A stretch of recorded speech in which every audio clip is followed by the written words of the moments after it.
අයිබෝවන් කියලා අදත් රූයිට්ස් YouTube channel එකට ඔයාලව ආදරයෙන් පිළිගන්න ගමන් අඩු වියදමකින් ඉතාමත් ඉක්මනින් රසම රස අතුරුපසක් එහෙම නැත්නම් පුඩින් එකක් හදමුද? ගෙදර මේ වෙලාවේ කිරි කෝපි තියෙනවා නම් ඔන්න දැන්ම හදලා try කරලා බලන්න පුළුවන්. ඉතින් බිත්තර නොකන අයටත් මේක නම් ගොඩාක් රස පුඩින් එකක් වේවි. එහෙමනම් වැඩි කතා අවශ්‍ය නැහැ, අපි වැඩේ පටන් ගමු. ඊට මත්තෙන් රූයිට්ස් YouTube channel එක ඔයාලා subscribe කරලා නැත්නම් subscribe කරගෙනම මේ දිහාවට එන්නකෝ.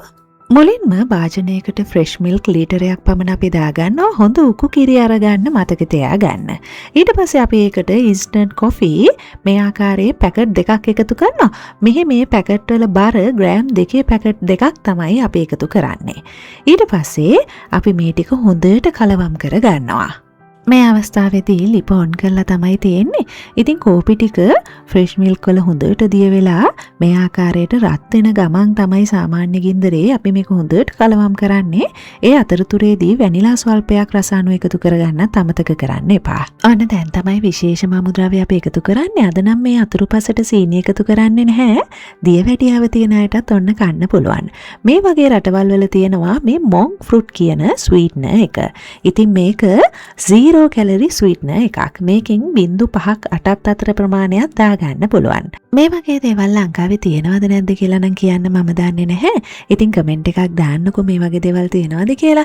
එහෙම නැත්නම් ඔයාලට සාමාන්‍ය පරිදි සීනි එකතු කරන්න පුළුවන්. හැබැයි සීනි අඩුවෙන් කන තරමට හොඳයි. සීනි මේස හැන්දක් මේස හැන්දි දෙකක් වගේ දාලා රස අණුව මේ පුඩින් එක රසවත් කරගන්න පුළුවන්. ඒත් එක්කම කෝන් ෆ්ලා ග්‍රෑම් 30කුත් එකතු කරලා හොඳට කලවම් කරන්න. කෝන්ෆ්ලා දාගත්ත කියන්නෙම ගණීකාරක ද්‍රව්‍යයන්. ඉතින් ටික වෙලාවක් මෙහෙම හැඳි ගන්නකොට ඔයාලටම පෙනෙයි හොඳට උකු වෙලා මේ කිරි මිශ්‍රණය එනවා. අන්න ඒ වෙලාවේදී ලිප ඕෆ් කරන්න.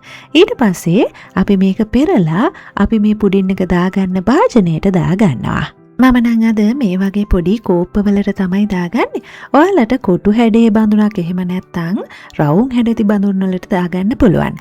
ඉතින් මේ බඳුන් වල බටර්වත් තෙල්වත් ගා ගැනීමට අවශ්‍ය වෙන්නේ නැහැ.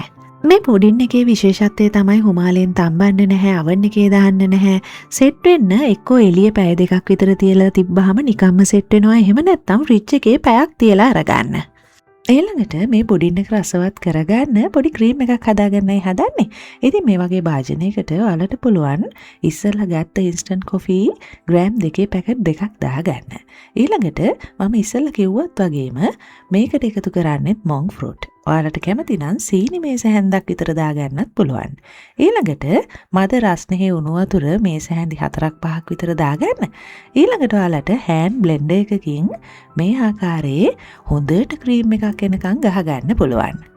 ඉතින් මේ විදිහට හොඳට හෑන්ඩ් බීට් එකෙන් බීට් කරගෙන යද්දී ඔයාලටම පෙනෙයි මේකේ වර්ණය වෙනස් වෙලා හොඳ ලස්සන දුඹුරු පාටකට එනවා.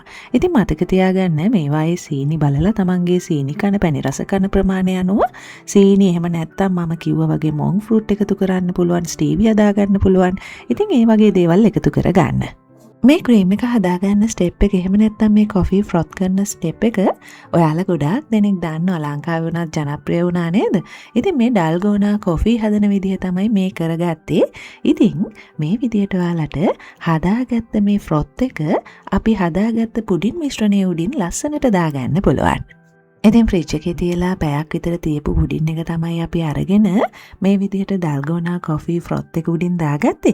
ඊළඟට තවත් රසවත් කරගන්න මේ ආකාරයේ කොකෝ පවුඩර් ටිකක් එහෙම නැත්නම් මෙහෙම ක්‍රෂ් කරගත්ත නට්ස් තමන් කැමති නට් එකක් දාගන්න පුළුවන්.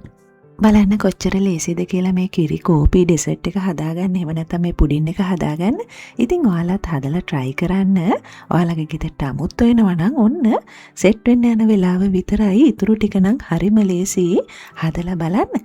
හැදුවොත් රස කියන්නත් අමතක කරන්න එපා. බිත්තර කන්න නැති ඔයාලට ඔන්න හොඳ ඔප්ෂන් එකක්. දැන් ඉතින් අපි හැන්දකින්ම අරන් බලන්න හොඳට පුඩින් එක සෙට් වෙලා හොඳට හෙලවෙන ගතියට තියෙනවා. එහෙමනම් හදලා බලන්න. තාමත් රූයිට්ස් YouTube channel එක subscribe කරලා නැත්නම් subscribe කරන්න. එහෙමනම් අදට ගිහින් එන්නම්. ඔයාලා හැමෝටම සුබ දවසක්.